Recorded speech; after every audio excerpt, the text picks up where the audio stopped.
జై శ్రీరామ్. శ్రీమాత్రే నమః. శ్రీ గురుభ్యో నమః. క్రోధి నామ సంవత్సరంలో ద్వాదశ రాశుల వాళ్ళకి రాశి ఫలితాలు, శుభరాశి ఫలితాలు. ఈ క్రోధి నామ సంవత్సరం ద్వాదశ రాశుల వాళ్ళకి ఏ విషయాల్లో ఏమేం మార్పులు తెచ్చిపెట్టబోతుంది, ఏ విషయంలో శుభ పరంపరను అందించబోతుంది, ఏ విషయాల్లో జాగ్రత్తల్ని హెచ్చరిస్తుంది, ఈ విషయాలన్నీ చూద్దాము. ముందుగా ఈ విషయాలన్నీ చూడటానికి ముందుగా అసలు ఈ క్రోధినామ సంవత్సరంలో గోచర గ్రహస్థితులు గోచర గ్రహాలు ఏ రాశుల్లో ఉంటూ ఈ ఫలితాలని మనకి ప్రసాదిస్తున్నాయి. ప్రథమంగా మేషరాశిలో గురు భగవానుడు సంచారం చేస్తున్నాడు. మే 2 వరకు మేషరాశిలో ఉన్న గురు భగవానుడు ఆ తర్వాత నుంచి వృషభ రాశిలోకి ఆయన సంచారం చేస్తున్నాడు. అయితే ఈ సంవత్సరము సెప్టెంబర్, అక్టోబర్లో ఆయన వక్రిస్తాడు. వక్రించినప్పుడు ఒక 4 నెలలు వక్రగతిలోకి వెళ్తాడు. కన్యారాశిలో కేతు భగవానుడు ఈ సంవత్సరం మొత్తం సంచారం జరుగుతూ ఉంది. కుంభరాశిలో శనీశ్వరుడు సంచారము ఈ సంవత్సరం మొత్తం ఉంటుంది. రాహు భగవానుడి సంచారం మీనరాశిలో ఉంటుంది. అయితే శనీశ్వరుడు కుంభరాశిలో సంచారం చేస్తూ జూన్, జూలై మాసాల్లో వక్రగతిలోకి వెళ్తున్నారు 4 నెలల పాటు. అయితే ఏదేమైనా సరే ఈ వక్రగతులు మరియు ఏదన్నా స్పెషల్ గోచార గ్రహస్థితులు ఏదైనా ఉంటే మన ఛానల్లో అప్డేట్స్ వస్తూనే ఉంటాయి. ఆ సమయంలో గురుగ్రహం వక్రించే సమయంలో ఒక వీడియో చేయడం జరుగుతుంది. వక్రించిన ఫలితాలు ద్వాదశ రాశుల వాళ్ళకి ఎలా ఉంటాయి అన్న విషయం, అలాగే శనీశ్వరుడు వక్రించేప్పుడు కూడా ఎలాంటి ఫలితాలు ద్వాదశ రాశుల వాళ్ళకి ఉంటాయి, ఈ విషయాలు మనం మళ్ళీ చేస్తాము. ఇప్పుడు బ్రీఫ్గా వక్రగతి, సవ్యగతి అన్నీ కలిపి బ్రీఫ్గా ఫలితాలు చెప్పుకుందాము. అప్పుడు వక్రగతి ఫలితాలు చాలా ఎలాబరేటెడ్గా చెప్తాను. గురు భగవానుడికి సంబంధించిందే కానివ్వండి, శనైశ్వరుడికి సంబంధించిందే కానివ్వండి, ఇంకా చాలా టైం ఉంది కాబట్టి. అసలు ఈ సంవత్సరం గురు భగవానుడు వృషభ రాశిలోకి వెళ్ళబోతున్నాడు. వృషభ రాశిలో మే 2 నుంచి వెళ్ళబోతున్నాడు. వృషభ రాశి కుటుంబ స్థానం. అందరికీ అంటే కాలపురుషుడు కుండలిలోంచి వృషభ రాశి ద్వితీయ స్థానం అవ్వడం వల్ల అక్కడ చంద్ర భగవానుడు ఉచ్చ రాశి కూడా అది. వృషభ రాశిలోకి గురు భగవానులతో అసలు ఎలాంటి ఫలితాలను ఇస్తున్నారు. మనము లాంగ్ మూవింగ్ ప్లానెట్స్ అంటాం. అంటే ఎక్కువ కాలము ఏ రాశిలో అయితే ఏ గ్రహం అయితే సంచారం చేస్తూ ఉందో వాటిల్నే మనము సంవత్సర ఫలితాల్లో పరిగణనలోకి తీసుకుంటాం. గురు భగవానుడు 1 year సంచారం చేస్తారు. రాహుకేతువులు 1.5 years సంచారం చేస్తారు. శనీశ్వరుడు 2.5 years సంచారం చేస్తారు. కాబట్టి మనం సంవత్సర ఫలితాల్లో ఈ 4 గ్రహాలని మేజర్గా ముఖ్య భూమికగా తీసుకుంటాం. ఇక మిగతా గ్రహాలు మనకి మాస ఫలితాల్లో తెలుసుకుంటాం. ఎందుకంటే సూర్యనారాయణమూర్తి నెలలో మారిపోతాడు, బుధుడు 25 రోజుల్లో మారుతాడు, కుజుడు 45 రోజులు ఇలాగ మారిపోతూ ఉంటారు. కాబట్టి వాళ్ళని మనం మాస ఫలితాల్లో వాళ్ళ గురించి మనం తెలుసుకుంటాం. అవి ఏ ఫలితాలు ఇస్తాయి అన్నది కూడా మనం మాస ఫలితాల్లో తెలుసుకుంటాం. అయితే ఇప్పుడు ఈ గోచార గ్రహస్థితులు మనం తెలుసుకున్నాం కదా, దీన్ని బట్టి ద్వాదశ రాశుల వాళ్ళకి ఎలాంటి ఫలితాలు ఈ గోచార గ్రహస్థితులు ప్రసాదించబోతున్నాయి అన్న విషయాన్ని మనం పరిశీలిద్దాం. వృశ్చిక రాశిలో పుట్టిన వాళ్ళకి ఆదాయం, వ్యయం, రాజపూజ్యం, అవమానం. వృశ్చిక రాశిలో పుట్టిన వాళ్ళకి ఆదాయం 8, వ్యయం 14, రాజపూజ్యం 4, అవమానం 5. ఈ వృశ్చిక రాశిలో పుట్టిన వాళ్ళకి ఈ సంవత్సరం మీకు అన్ని రాశుల కంటే మీకు ఒక మేజర్ ఇంపాక్ట్ ఉంటుంది. ఈ మేజర్ ఇంపాక్ట్ అని ఎందుకు చెప్తున్నానంటే, వృషభ రాశిలోకి గురు భగవానుడు ఎప్పుడైతే ప్రవేశిస్తాడో, గురుదేవుడు ప్రవేశించిన కాలం నుంచి ఆయన సప్తమ దృష్టితో మీ రాశిని చూస్తాడు. అయితే దశమ దృష్టితోటి శనీశ్వరుడు మీ రాశిని చూస్తూ ఉన్నాడు. సో సప్తమ దృష్టితో ఆయన చూడడం ఎప్పుడైతే మొదలు పెడతాడో, అంటే మే 3 నుంచి అది మొదలవుతుంది, మీకు కొంత లైఫ్ ట్రాన్స్ఫర్మేషన్ జరుగుతుంది. ఉదాహరణకి లైఫ్ ట్రాన్స్ఫర్మేషన్ అంటే మీరు ఏదైనా విషయంలో లాగింగ్తో బాధపడుతూ ఉంటే, ఉద్యోగంలో లాగింగ్తో బాధపడుతున్నారా, గ్రోత్ రావట్లేదా, వ్యాపారంలో లాగింగ్తో బాధపడుతున్నారా, గ్రోత్ రావట్లేదా, అవి సెట్ అవుతాయి. అలా కాకపోతే మీకు వివాహం అవ్వకుండా బాధపడుతున్నారా, వివాహం ఈ సంవత్సరం సెట్ అవుతుంది.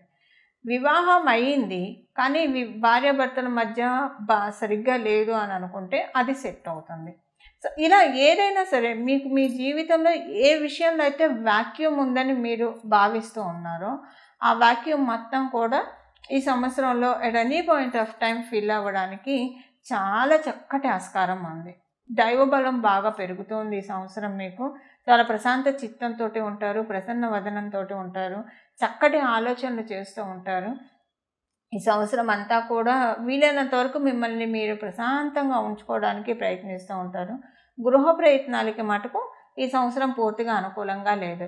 మీరు సొంత ఇల్లు కొనుక్కోవాలన్నా, భూమి కొనుక్కోవాలన్నా ఈ సంవత్సరం అంటే మీ జన్మజాతకం కనుక బాగా ఉంటే అప్పుడు ఈ పాయింట్ మీరు కొంత ఇగ్నోర్ చేయొచ్చు. మీ జన్మజాతకం బాగోలేకపోతే అంటే గృహయోగానికి ఇప్పుడు కనుక సపోర్ట్ చేస్తూ ఉండకపోతే కనుక గోచారం కూడా మీకు గృహయోగానికి పూర్తిగా సపోర్ట్ ఇవ్వట్లేదు. ఈ విషయాల్లో మీరు కొంచెం చూసుకోవాలి. గోచారాన్ని సపోర్ట్ ఇవ్వట్లేదు కాబట్టి మీ జన్మజాతకంలో బాగోకపోతే ఈ విషయంలో కొంత జాగ్రత్తగా ఉండాలి మీరు. అలాగే ఉద్యోగస్తులకి ఈ సంవత్సరం అంతా కూడా చాలా బాగా ఉంటుంది. ఉద్యోగస్తులకి శ్రమ అధికంగా ఉన్నా కూడా శ్రమకి తగ్గ ఫలితం కూడా అష్యూర్ అవుతూ ఉంది.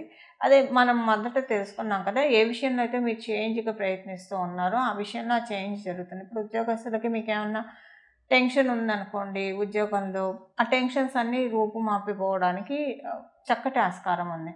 ఇక వ్యాపారస్తులకి ఈ సంవత్సరం చాలా బాగా ఉంటుంది. జోరుగా సాగుతుంది వ్యాపారం.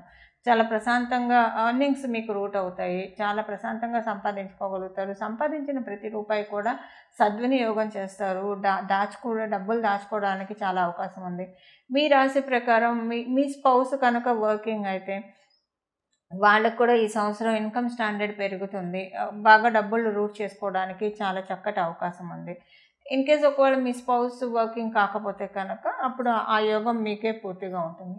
ఆరోగ్య విషయంలో బాగుంది, ఎలాంటి ఇబ్బందులు లేవు వృశ్చిక రాశిలో పుట్టిన వాళ్ళకి. ఇంకా ఇన్ఫ్యాక్ట్ ఆరోగ్య సమస్యలు ఏమన్నా ఉంటే అవన్నీ కూడా రూపుమాపే సమయంలోనే ఉన్నారు. సద్దుమణిగే సమయంలోనే ఉన్నారు. మీకు పంచమ స్థానంలో రాహు భగవానుడు, లాభస్థానంలో కేతు భగవానుడు సంచారము. ఫైనాన్షియల్గా అయితే బాగానే ఉంది. మీకు ఫైనాన్షియల్గా ఇంకా బాగా ఉంటుంది. కాకపోతే మీకు పడుకునేప్పుడు విపరీతమైన ఆలోచనలతోటి మీకు నిద్రలేమి ఒకటి, ఆ నిద్రలేమి వల్ల రోజంతా కూడా ఇనాక్టివ్గా ఉండడం ఇలాంటివి చోటు చేసుకుంటాయి. అందువల్ల మీరు పడుకునేప్పుడు వీలైనంత వరకు ప్రశాంతంగా పడుకోవడానికి మొబైల్స్ క్యారీ చేయకండి. నిద్రని డిస్టర్బ్ చేసే ఏ విషయాన్ని మీ బెడ్ మీద ఉంచకుండా ఉండడానికి ప్రయత్నించండి. అంటే ఈ ఫోన్ చూసుకోవడం వల్ల కళ్ళు దెబ్బతింటే ఒకటి, సెకండ్ థింగ్ నిద్ర పట్టదు. సో వీలైనంత వరకు ఎక్కువసేపు పడుకోవడానికి ప్రయత్నించండి, తొందరగా పడుకోవడానికి ప్రయత్నించండి. లేకపోతే మీకు కొంచెం కళ్ళ కింద డార్క్ సర్కిల్స్ ఇలాంటివి రావడము, మైండ్ ఇంకా ఎందుకంటే మీకు పంచమ స్థానంలో రాహు భగవానుడు ఉండడం వల్ల మానసికంగా కొంచెం అశాంతికి గురి చేస్తూ ఉంటారు. నిద్రలేమితో ఉంటే అది ఇంకా పెరుగుతుంది. అందువల్ల ప్రాపర్గా మీరు 7 hours 8 hours లేదా 6 hours స్లీప్ అయితే మీరు గాఢ నిద్రకి ప్రయారిటీ ఇవ్వాలి. ఈ సంవత్సరం ఇస్తే మిగతా విషయాలంతా కూడా చాలా బాగా సర్దుకుంటుంది. అన్ని విషయాల్లో ఆలోచనలు చక్కగా ఉంటే మిగతా విషయాల్లో చాలా బాగా ఉంటుంది. ఇవి ఈ సంవత్సరం యొక్క గోచర గ్రహస్థితుల ఫలితాలు వృశ్చిక రాశిలో పుట్టిన వాళ్ళకి. చూశారు కదండి, క్రోధినామ సంవత్సరంలో మీ రాశి యొక్క ఫలితాలు. అయితే ఏ పరిహారం చేసుకుంటే ఈ సంవత్సరం అంతా కూడా చాలా చక్కగా సజావుగా వెళ్తుంది, ఈ విషయాన్ని మనం తెలుసుకుందాము. ఈ సంవత్సరము మనం దృష్టిల రీత్యా కూడా పరిశీలిస్తే గురు భగవానుడు వృషభ రాశిలో ఉంటూ పంచమ దృష్టితోటి కన్యా రాశిని, సప్తమ దృష్టితోటి వృశ్చిక రాశిని, అలాగే నవమ దృష్టితోటి మకర రాశిని చూస్తూ ఉన్నాడు. ఇక శనీశ్వరుడు మేషరాశిని చూస్తాడు, సింహరాశిని చూస్తాడు, దశమ దృష్టితో వృశ్చిక రాశిని చూస్తూ ఉన్నారు.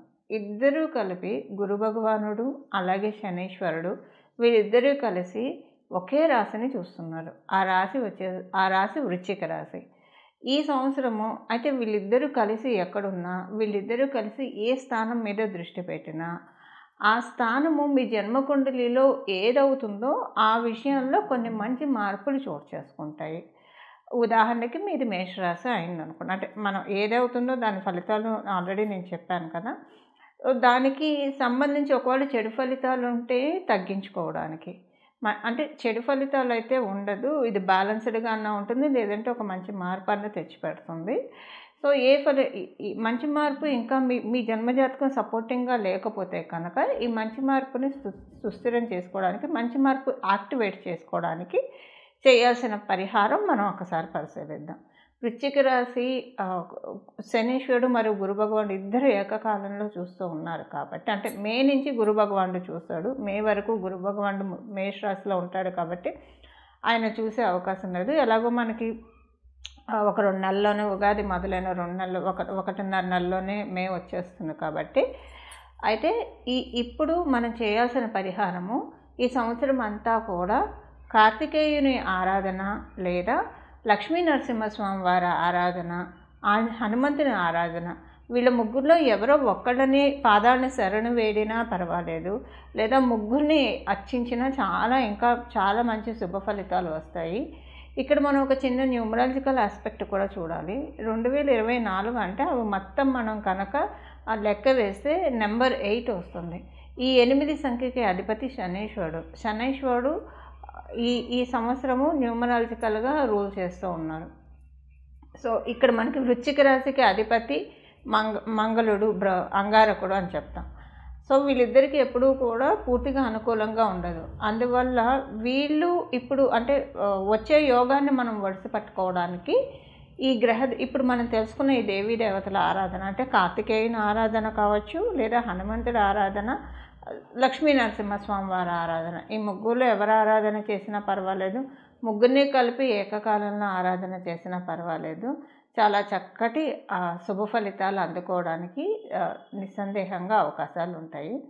అలా ఈ దేవీ దేవతల్ని స్మరిస్తూ జపిస్తూ శుభ ఫలితాలు మీరందరూ అందుకోవాలని చెప్పి ఆశిస్తూ, భగవంతుడి కృపకు మీరందరూ పాత్రులు అవ్వాలని చెప్పి నేను కూడా మనస్ఫూర్తిగా నా ఆరాధ్య దైవమైన రాజరాజేశ్వరి అమ్మవారు, రాజశ్యామల అమ్మవారు, లక్ష్మీ అమ్మవారికి మనస్ఫూర్తిగా శరణు వేడుకుంటూ మంగళం. నమో భగవతే వాసుదేవాయ.